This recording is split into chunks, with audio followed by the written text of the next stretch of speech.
Hey guys, tonight we're stepping back in time, way back, to an age where the flicker of candlelight was your only illumination and the scent of wood smoke perpetually hung in the air. Imagine cobblestone streets slick with, well, let's just say stuff you don't want to think too hard about, and the murmur of 1,000 lives unfolding around you, most of them short and incredibly brutish. You're walking through this scene, perhaps a bit too elegantly, with a face that turns heads. And in medieval times, sweet dreams, but you probably won't survive that.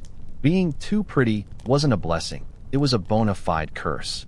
So, before you get comfortable, take a moment to like the video and subscribe, but only if you genuinely enjoy what I do here. And hey, tell me where you're listening from, and what time it is for you right now in the comments.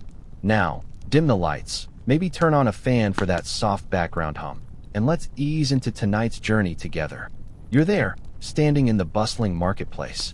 The smells of baking bread, stale ale, and unwashed bodies mingle in a sensory assault.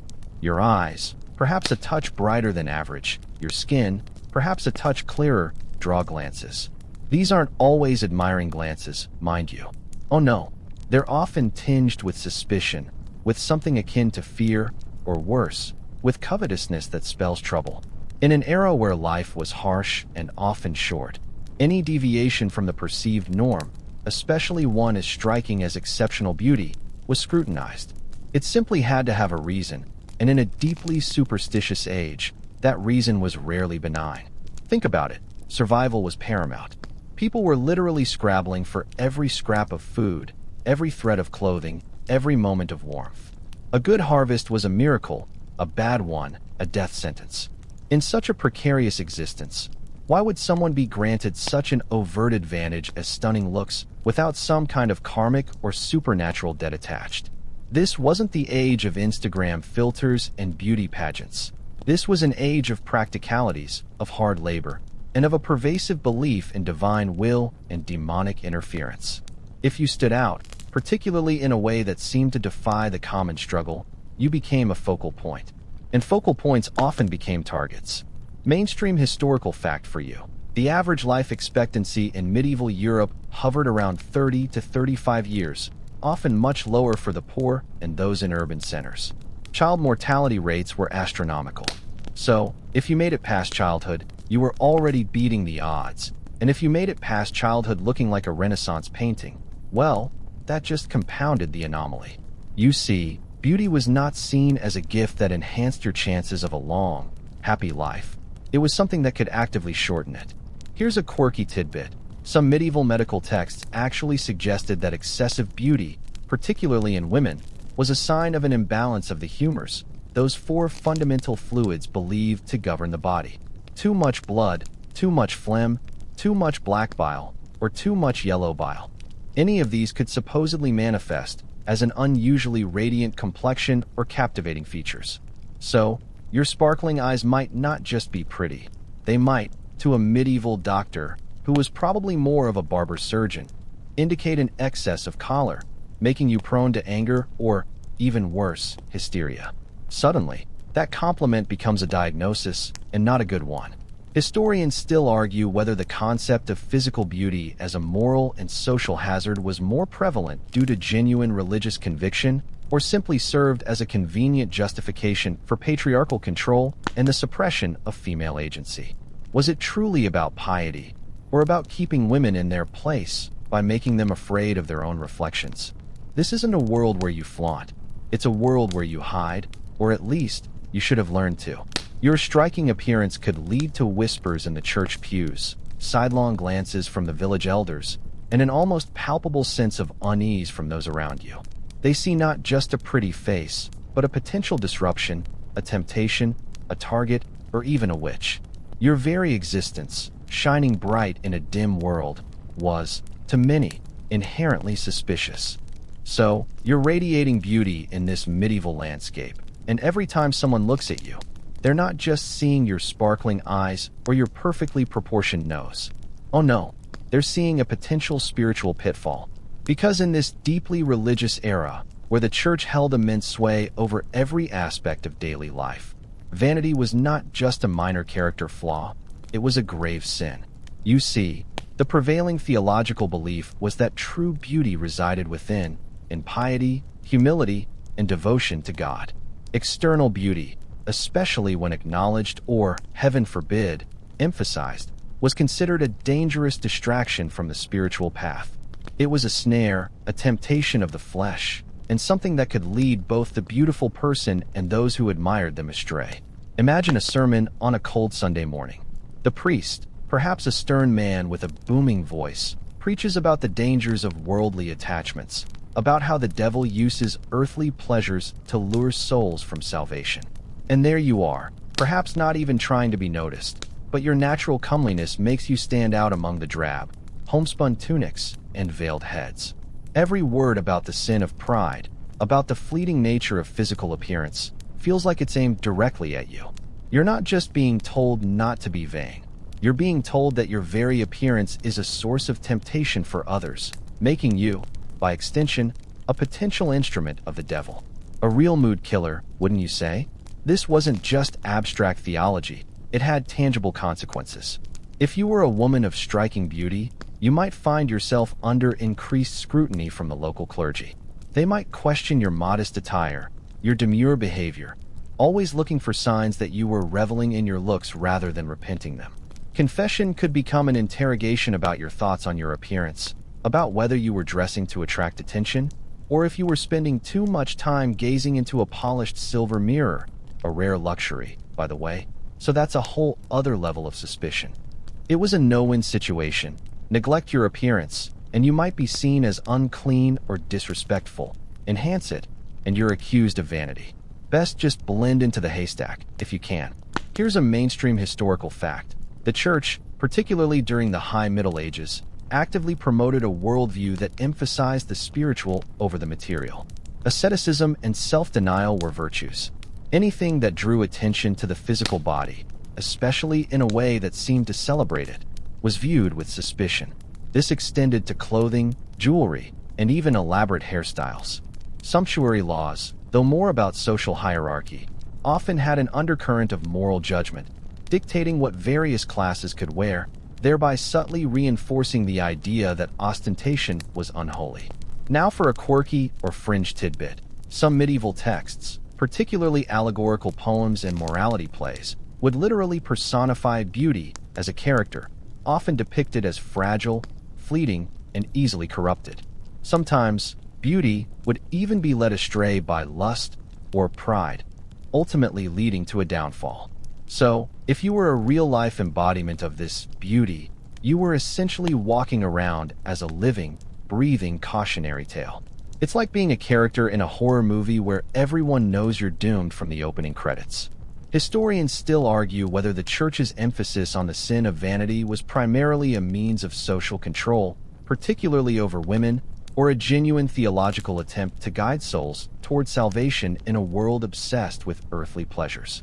Was it about curbing excess, or about curbing female power and influence that might arise from their attractiveness? Regardless of the primary motivation, the net effect was clear. Your good looks were not a gift from God. They were a test, and one you were constantly in danger of failing. And failing that test could mean social ostracism, public penance, or worse, eternal damnation in the fiery pits of hell. No pressure, right? Just another Tuesday in the medieval era for the ridiculously good-looking among you. Okay, so you're navigating this medieval world with a face that could launch 1,000 ships, but instead, it's launching 1,000 envious glares. Because let's face it, in a society where life was a constant struggle for survival, your beauty wasn't just a potential spiritual hazard. It was a magnet for the green-eyed monster, envy. And envy, in the medieval mind, wasn't just a petty emotion. It was a potent force that could manifest in very real and very dangerous ways. Imagine you're walking through the village, maybe on your way to the well or the market. You're not trying to flaunt your looks, but your mere presence draws attention. And with that attention comes the simmering resentment from those who feel they've drawn a shorter straw in the genetic lottery. They see your clear skin, your bright eyes, your graceful carriage, and it's not just admiration they feel. It's a bitter cocktail of jealousy, resentment, and even a sense of injustice. Why should you be blessed with such effortless allure while they toil away, their faces weathered by the elements, their bodies worn from hard labor. It feels unfair, and in a world where fairness was a rare commodity, this perceived imbalance could breed animosity. This wasn't just about hurt feelings or whispered insults. Envy, in the medieval imagination, was a powerful, almost tangible force. It could poison the air, causing illness, misfortune, or even death. A particularly envious gaze, a malevolent eye, was believed to have the power to curse livestock, spoil crops, or bring sickness upon the envied. So, your beauty wasn't just making you a target of social resentment. It was making you a potential scapegoat for any and all misfortunes that befell your neighbors. Did the cow stop giving milk? It must be because of your bewitching beauty. Did the harvest fail?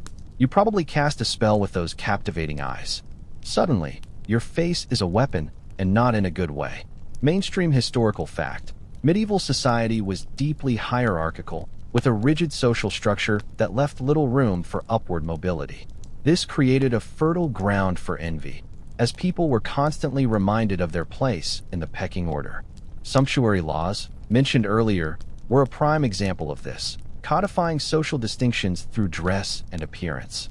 Beauty, in this context, could be seen as another form of social capital, and one that was often unfairly distributed.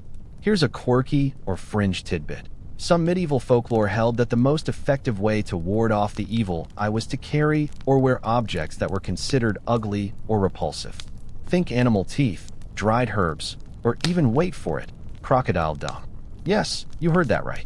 The idea was that by surrounding yourself with ugliness, you could deflect the envious gaze and protect yourself from its malevolent effects. So, in theory, the more beautiful you were, the more crocodile dung you should have been slathering on. Talk about a beauty routine. Historians still debate whether the fear of envy in the Middle Ages was primarily a reflection of social anxieties and power dynamics, or a genuine belief in the supernatural power of the malevolent eye. Was it about controlling those who were perceived as having an unfair advantage, or about explaining the inexplicable misfortunes that plagued daily life? Whatever the underlying cause, the result was the same. Your beauty made you vulnerable. It made you an outsider, a potential scapegoat, and a target for the simmering resentment of those who felt less fortunate. It wasn't just about being pretty. It was about surviving in a world where your beauty could be your downfall. Alright, so you're beautiful, you're a walking sermon on vanity, and you're drawing the envious glares of your neighbors. But wait, there's more.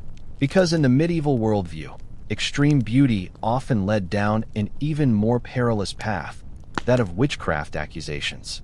Yes, your striking looks, instead of being seen as a natural gift, could be twisted into undeniable proof of dark dealings, a sign that you had made a pact with malevolent forces. Imagine the scene. A sudden illness strikes a child in the village. A livestock epidemic decimates a farmer's herd. The well mysteriously runs dry. In a world without scientific explanation for these calamities, people looked for answers. And often, those answers pointed fingers at anyone who stood out, anyone who seemed different. Your beauty, especially if it seemed to defy the harsh realities of daily life, made you a prime candidate for suspicion. Why did your crops thrive when your neighbors withered? Why did you remain healthy while others succumbed to plague? Perhaps it wasn't just good fortune. Perhaps it was magic. The logic, as twisted as it sounds to our modern ears, was tragically simple. How else could someone possess such unnatural allure? It must be the devil's work, a glamour cast to ensnare innocent souls. Perhaps you used unholy incantations to enhance your features, or made a pact with a demon for captivating eyes. The very idea that natural beauty could exist in such abundance was unsettling to many. It seemed to defy the order of things, suggesting a disruption of the divine plan. And disruptions, as we know, were often attributed to the supernatural, and specifically, to the forces of evil. Mainstream historical fact. While the peak of the European witch hunts occurred later, in the early modern period, the roots of the fear of witchcraft and demonic influence were firmly planted in the Middle Ages. Accusations, though less formalized than later trials, were certainly present, often fueled by fear, superstition, and social tensions. Anyone who was perceived as an outsider or a threat could be vulnerable to such charges, and a beautiful woman, defying social norms and attracting unwanted attention, fit that bill perfectly. Here's a quirky tidbit. Some medieval superstitions suggested that witches could transform into beautiful women or even animals to lure victims. This narrative reinforced the idea that beauty was a deceptive facade, a tool of the devil to trick the pious. So, your radiant smile might not be seen as genuine warmth, but as a cunning trap. It's like being a character in a fairy tale where the beautiful stranger is always secretly the wicked witch. Not exactly a compliment, is it? Historians still argue whether the rising fear of witchcraft in the later Middle Ages was primarily driven by societal anxieties, patriarchal control, or genuine theological shifts within the church. Was it a way to suppress women's burgeoning independence, or a desperate attempt to explain widespread misfortune? Regardless of the primary catalyst, the outcome for a beautiful woman could be terrifying. An accusation of witchcraft wasn't just a social slight. It could lead to public interrogation, torture, and ultimately, death by burning. Your fair face, once admired, could literally light the pyre that consumed you. So, while you might appreciate a compliment on your looks today, in the medieval era, you'd probably rather someone just said you blended in. So, you've survived the judgmental glares, the whispers of vanity, and the terrifying specter of witchcraft accusations. Congratulations, you beautiful anomaly. But don't get too comfortable, because your striking looks opened you up to yet another, perhaps even more immediate, danger. The unwanted, often forceful, attention of powerful men. We're talking about lords, knights, even royalty, who operated under a different set of rules, or rather, very few rules at all, when it came to personal desires. Imagine you're living in a small village, minding your own business, perhaps helping your family in the fields or at the hearth. Suddenly, a retinue of armored riders, perhaps a local lord and his men, thunders into your quiet life. Their eyes, or rather, his eyes, land on you. And in that moment, your fate, or at least your immediate future, can shift dramatically and irrevocably. Your beauty, instead of being a source of joy or personal pride, becomes a commodity, something to be seized, possessed, and controlled.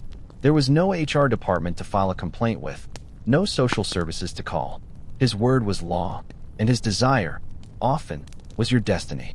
This wasn't about romance as we understand it today. It was about power, prestige, and the Lord's perceived right to whatever pleased him. A beautiful peasant girl could be elevated to a concubine, a mistress, or even, in rare but documented cases, a forced bride. The latter might sound like an improvement, but it often meant being stripped from your family, your community, and thrust into an alien, often hostile, world of courtly intrigue, where you were still just a possession, albeit a more gilded one. Your family, beholden to the Lord for their very survival, could do little to object, save for risking their own lives or livelihoods. No, thank you, my lord.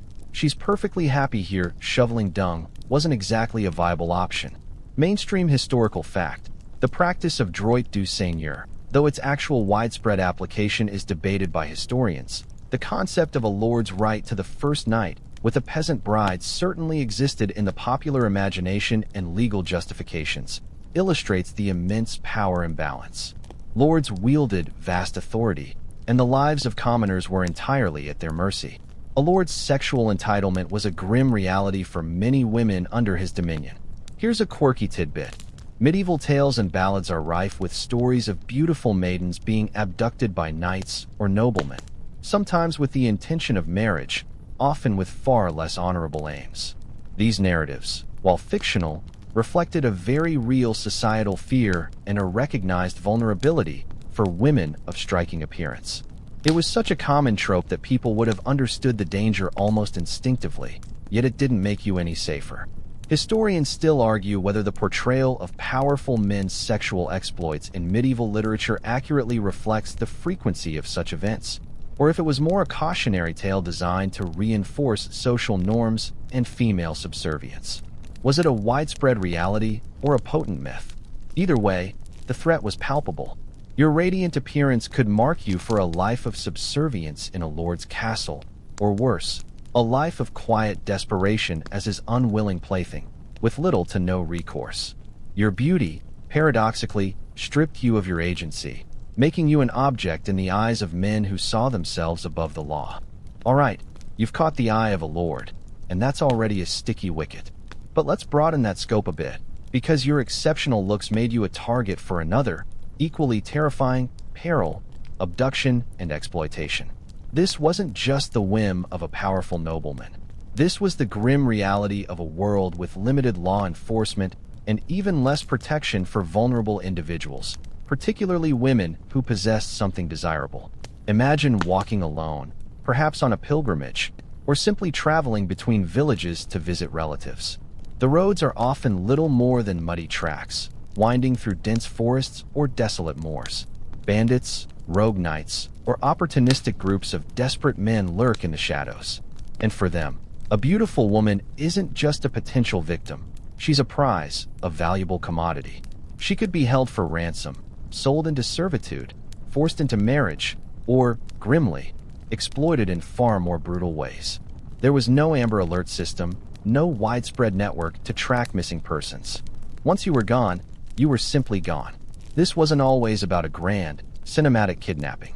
Sometimes it was far more mundane and insidious. You might be lured away from your village by false promises of a better life in a distant town, only to find yourself trapped in a situation you couldn't escape.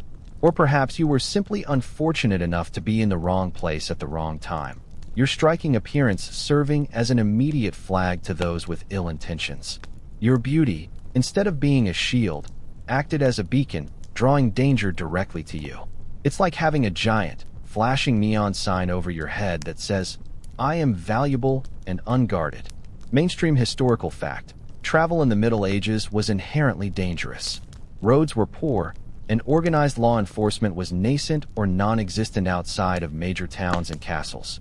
Robbery and abduction were constant threats, and women, particularly those traveling alone or with minimal protection, were highly vulnerable.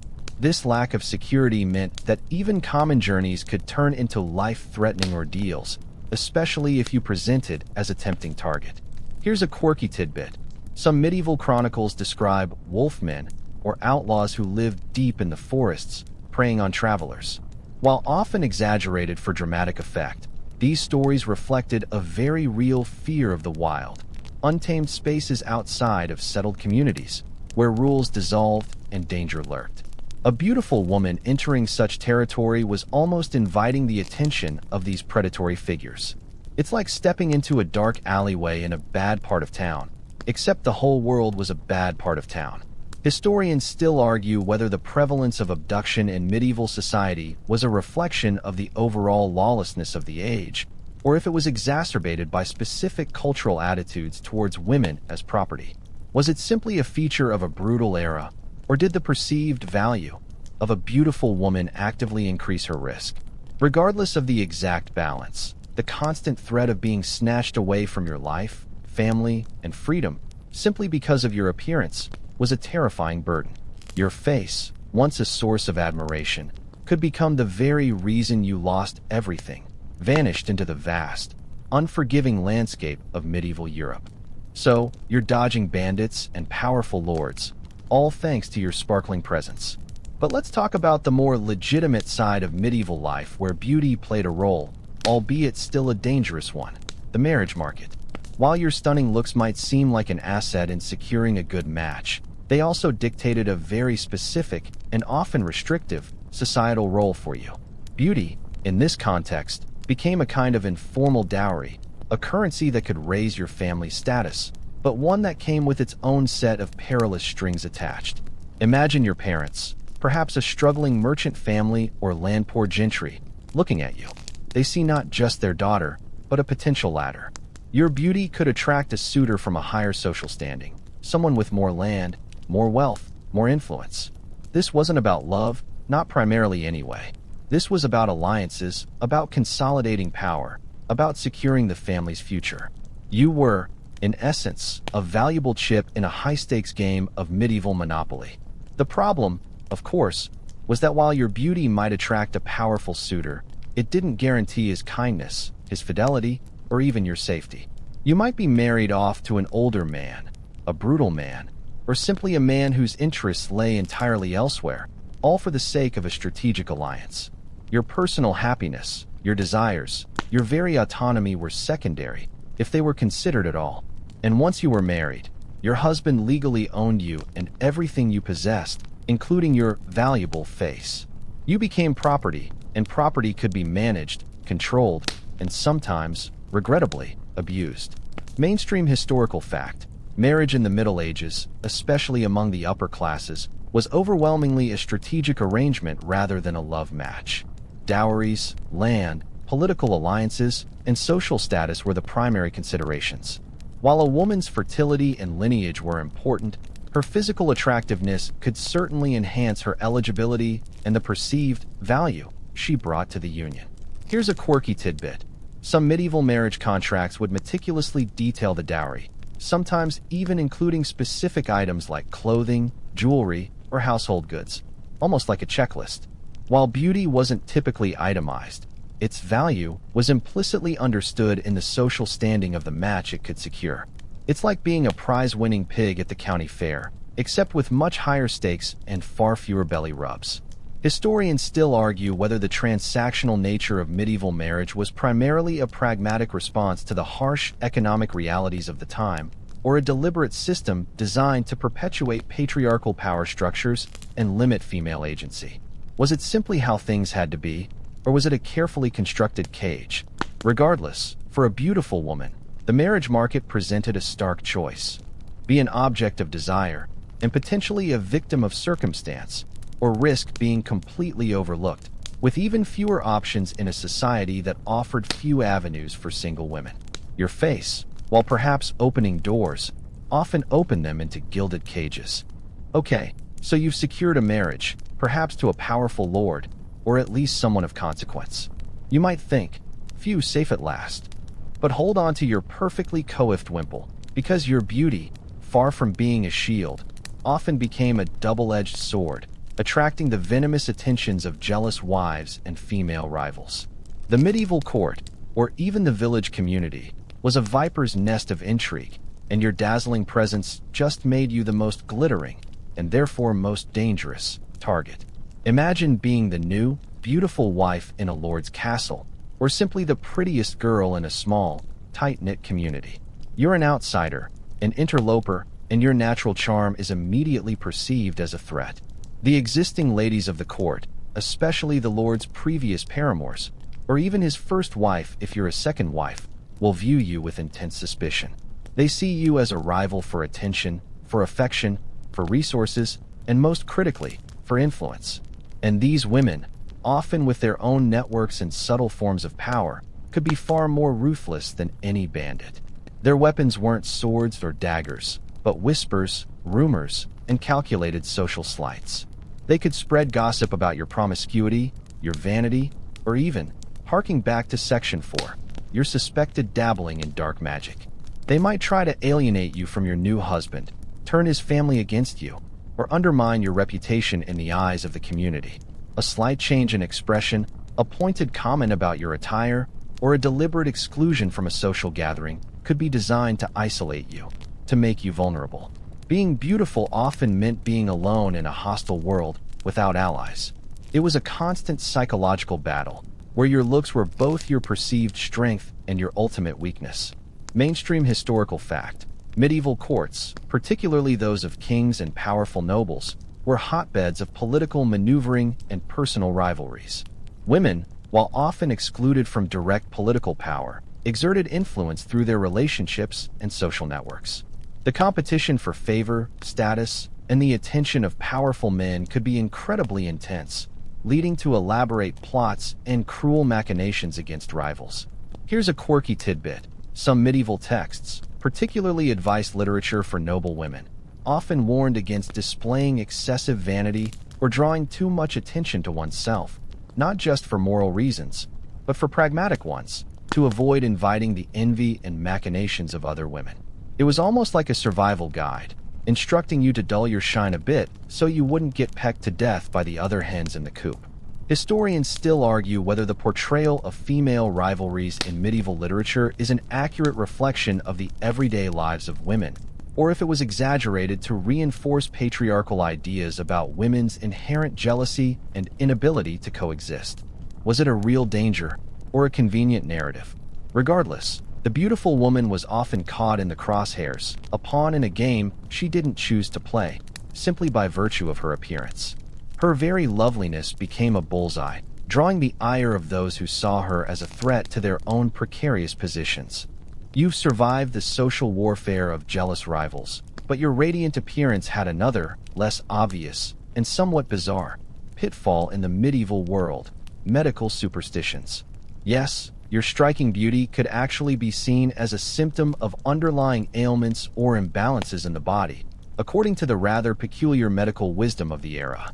It wasn't just about what others thought of your looks. It was about what your looks meant for your health. Imagine a medieval physician, likely a highly superstitious individual with rudimentary knowledge of anatomy and a strong belief in the four humors. Remember those? You present with, say, a flush in your cheeks or particularly bright eyes. To us, that might signify good health.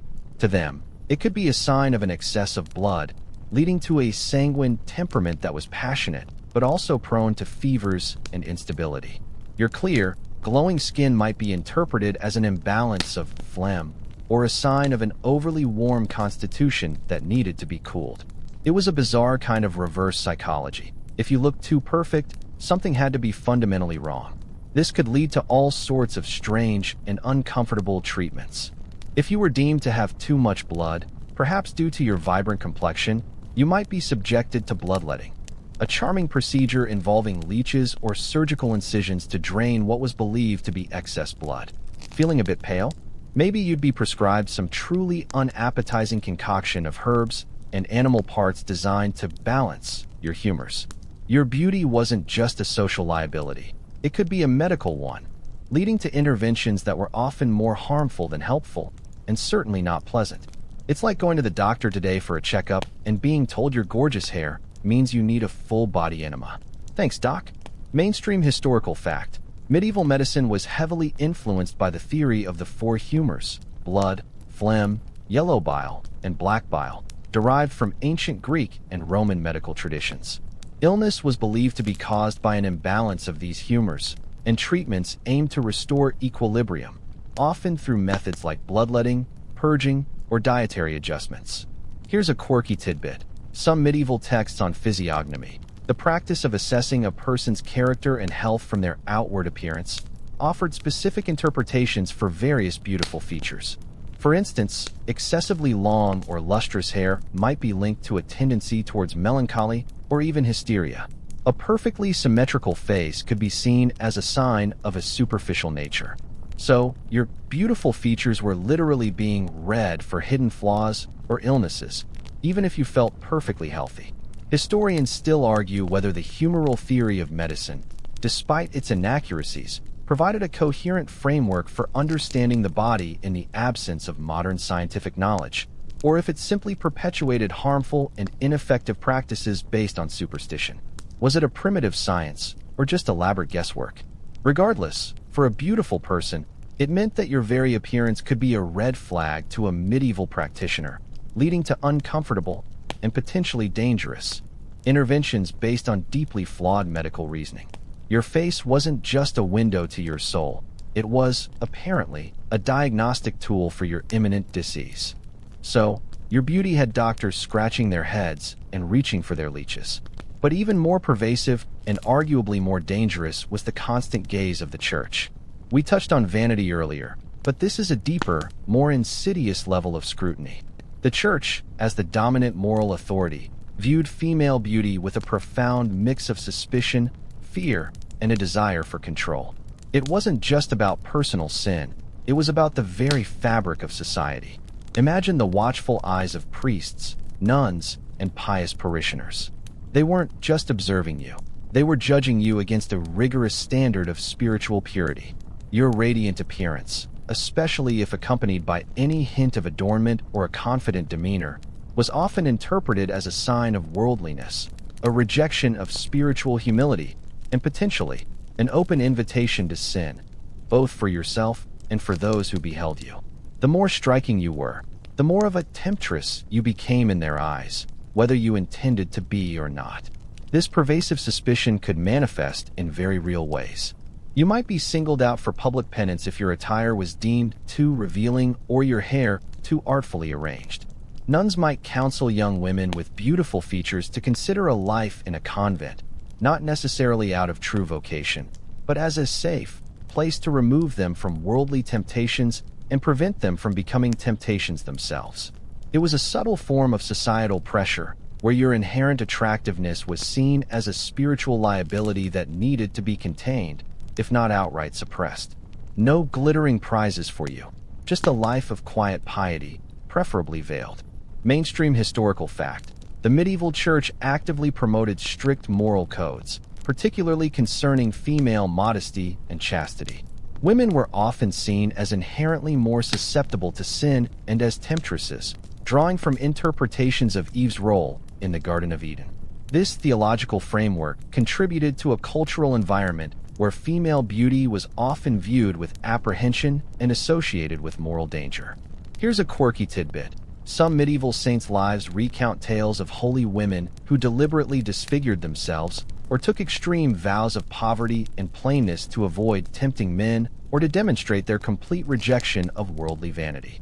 While extreme, these stories reinforced the idea that sacrificing physical attractiveness was a path to spiritual merit, and by inverse, that maintaining beauty was a sign of spiritual failing. So, the ultimate glow-up, in medieval terms, was actually a glow-down. Historians still argue whether the church's emphasis on female modesty and the perceived dangers of beauty were primarily a theological imperative to guide souls, or a socio-political tool to control women and maintain a patriarchal order. Was it about salvation or subjugation? Regardless of the primary motive, the constant, watchful gaze of the church made being beautiful a precarious existence. It wasn't just your personal reputation at stake, but your spiritual well-being and potentially your very soul, all judged by the accidental gift of your face. So, the church is giving you the side eye, seeing temptation where you just see a reflection.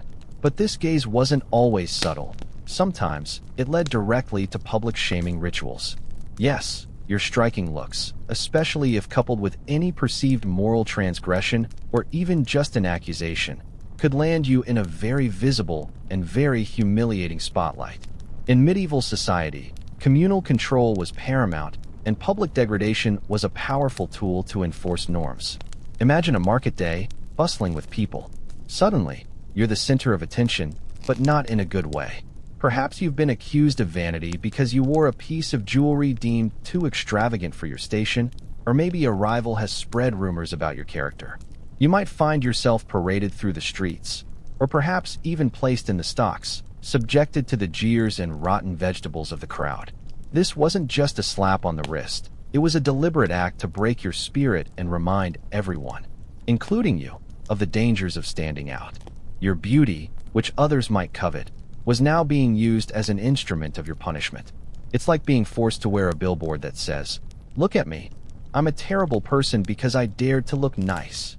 The intention was clear: to humiliate, to ostracize, and to warn others. The message was simple: conform, be humble, and do not draw undue attention to yourself, especially through your physical appearance. The more radiant your beauty, the more effective your public downfall would be as a cautionary tale. Your very face, once a source of admiration, became a canvas for public condemnation. Mainstream historical fact: public shaming, often through instruments like the stocks, pillory, or cucking stool, for gossips and scolds, was a common form of punishment in medieval and early modern Europe. It served not only to punish the individual, but also to reinforce community standards and deter others from similar behavior. Moral transgressions, real or imagined, were often met with communal opprobrium. Here's a quirky tidbit. Some medieval towns had specific rules about what unmarried women could wear, or even how they could style their hair, with violations sometimes leading to public scolding or fines. The focus wasn't just on modesty, but on preventing excess or anything that might lead men astray. So, your elaborate braid, which might take hours to create, could literally be grounds for public rebuke. Historians still argue whether these public shaming rituals were genuinely effective deterrents against undesirable behavior, or if they often served as outlets for communal frustrations and prejudices against individuals who were simply different. Was it about justice or about control? Regardless, for a beautiful woman, the threat of being publicly shamed, stripped of dignity, and made an example of, simply because of her looks or perceived vanity, was a very real and terrifying possibility. Your beauty didn't just invite admiration, it invited the crushing weight of societal judgment. You've dodged the public stocks and the judgmental glares, but your beauty wasn't just a threat to your social standing or even your spiritual well-being. It came with a practical hazard, the cost of adornment and the social judgments that came with it. In a world where sumptuary laws dictated who could wear what, and where resources were scarce, even the desire to enhance your beauty could lead to accusations of extravagance, pride, and an unsettling disruption of the social order. Imagine, for a moment, that you somehow managed to acquire a fine piece of fabric, perhaps some imported silk, or a delicate piece of jewelry crafted by a skilled artisan. To you, it might be a way to complement your natural beauty, to express a sliver of individuality. But to your medieval neighbors, and more importantly, to those in power, it was a blatant statement. If you weren't of the noble class, wearing such finery was not just seen as presumptuous. It was a direct challenge to the established hierarchy.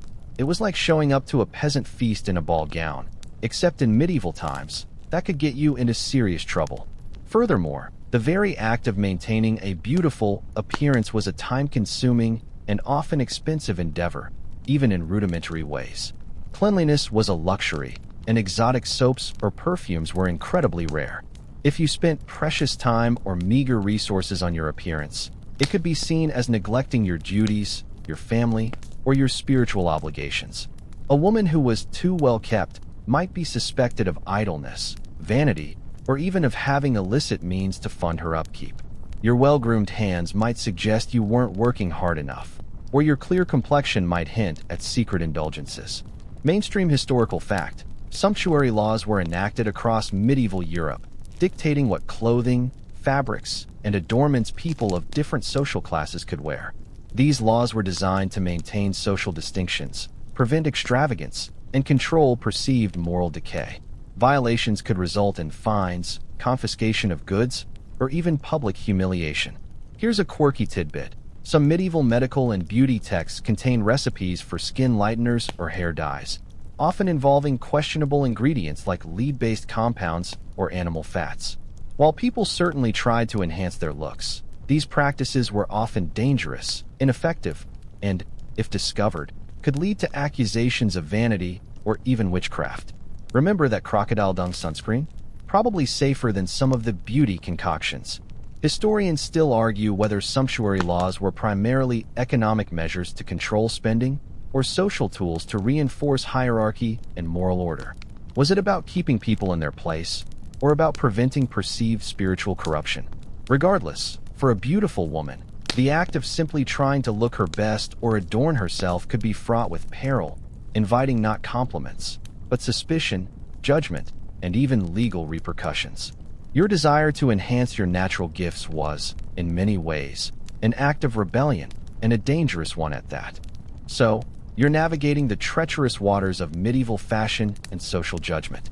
But your beauty had an even grander, more perilous destiny awaiting it: being a political pawn.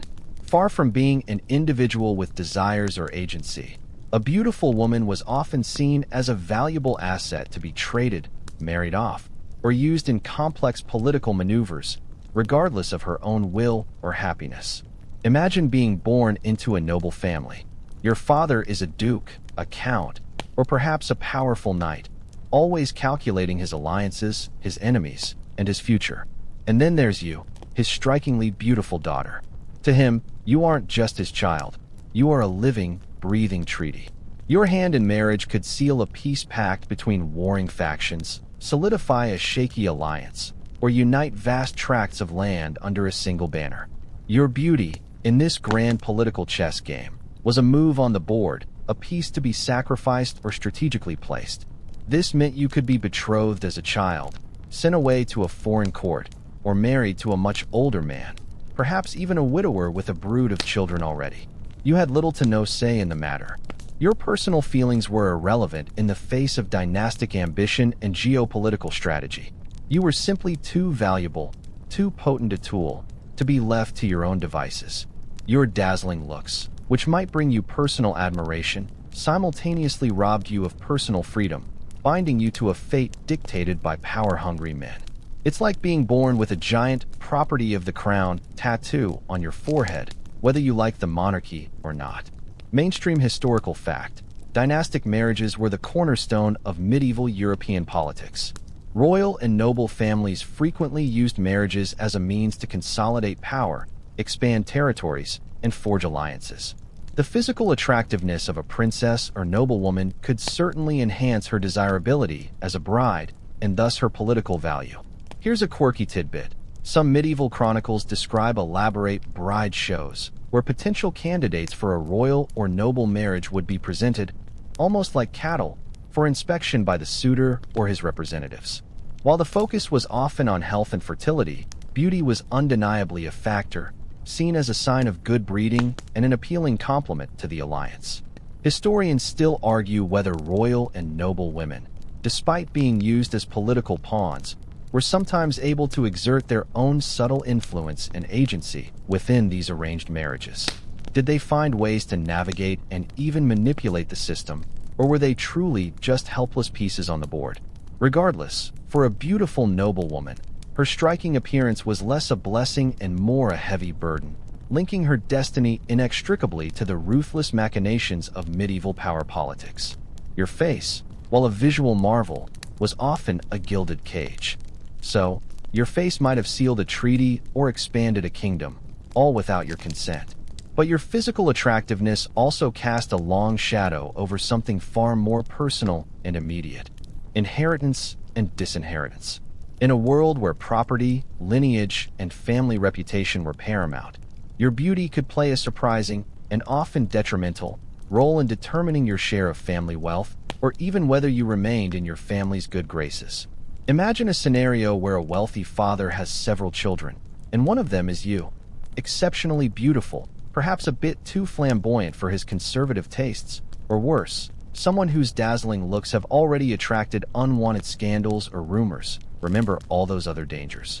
In a society deeply concerned with honor and public perception, a daughter whose beauty brought ill repute could be seen as a liability, a stain on the family name. If your looks were deemed to invite immorality, or if they put the family at risk of unwanted advances, a father might, in a drastic move, choose to reduce your inheritance or even disinherit you entirely, favoring a less attractive but more manageable sibling. It wasn't about love. It was about protecting the family's legacy from perceived threats, and sometimes, your face was the threat. Conversely, your beauty could also be used to justify a smaller inheritance if you were married off to a powerful, wealthy man. The argument might be that your looks secured you a good match, and therefore, you didn't need as much of the family's material wealth. It was a cruel twist. Your asset became a reason to deny you more assets. The reasoning being, well, she's got a pretty face, she'll be fine, while your brother's got the lion's share of the land and coin. It's like being told you don't get dessert because you're already sweet enough. Mainstream historical fact: inheritance laws in medieval Europe heavily favored male heirs, with daughters often receiving only a dowry rather than an equal share of land or property. However, a father's discretion, particularly in the absence of male heirs or specific legal stipulations, could still influence a daughter's portion, and societal reputation could certainly play a role in those decisions. Here's a quirky tidbit. Some medieval wills and legal documents reveal fathers explicitly outlining conditions for their daughters' inheritances, sometimes linking them to behavior, marriage choices, or adherence to strict moral codes. While not directly about beauty, the underlying concern was often the preservation of family honor, which a too beautiful or scandalous daughter could easily jeopardize. Historians still argue whether a woman's physical appearance had a direct and significant impact on inheritance patterns, or if it was simply one factor among many, overshadowed by primogeniture and economic considerations. Was it a conscious decision to penalize beauty, or just a byproduct of deeper societal biases? Regardless, The beautiful woman faced the unique burden of having her appearance scrutinized not just for marriage prospects or social standing, but for its potential impact on her material security and her very place within her own family. So, you've traversed a medieval life fraught with perils simply because you possessed a face that was, by all accounts, quite lovely. You've seen how your beauty could make you a target for religious judgment, envious peers, predatory powerful men, and even impact your family's view of your worth. But as the distant sounds of medieval life begin to fade, and the flickering candlelight of our story dims, it's worth reflecting on how the enduring legacy of these medieval dangers subtly echoes in modern perceptions of beauty. Even today, in our seemingly enlightened age, echoes of these historical anxieties persist. Think about the intense scrutiny placed on public figures, particularly women, for their appearance.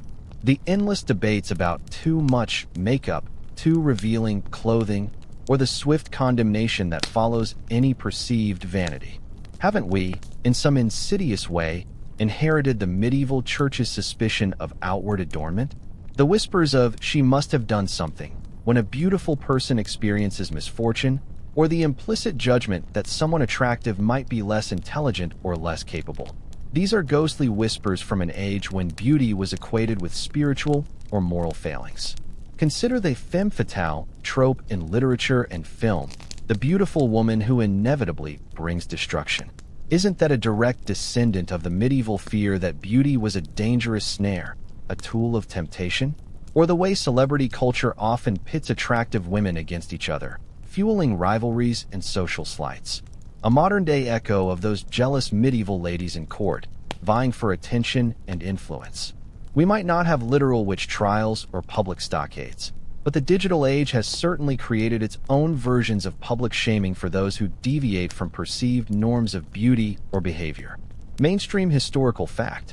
While direct cause and effect relationships are complex, many cultural historians argue that long-standing societal attitudes towards female beauty, often rooted in historical religious and patriarchal frameworks, continue to influence modern beauty standards, gender roles, and the objectification of women. Here's a quirky tidbit. Even in modern slang, we sometimes use terms like cursed with beauty or refer to someone as too pretty for their own good. Phrases that inadvertently carry the weight of centuries of suspicion and perceived peril associated with striking looks. It's almost as if the collective subconscious remembers that it wasn't always a blessing. Historians still argue whether modern societal pressures on women regarding their appearance are direct remnants of medieval anxieties, or if they have evolved independently within new cultural contexts. Is it a continuous thread, or a series of coincidental patterns? Regardless, as you drift off, perhaps you'll consider that the next time you see a dazzlingly beautiful person, they're not just a feast for the eyes. They are, in a strange, historical way, a survivor. A testament to enduring through the ages, carrying the quiet, almost forgotten, burdens of a very beautiful past.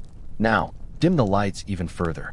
Let the gentle hum of the fan, or the quiet stillness of your room, lull you. The cobbled streets of the past are fading, and the whispers of danger are softening. There's nothing to fear here now, only the gentle embrace of sleep. Let your mind unwind, your thoughts slow, and your body relax. The medieval world, with all its peculiar perils, is receding into the mist of history. You are safe, you are warm, and you are ready to rest. Drift deeper now, carried by the quiet cadence of the night. Sweet dreams.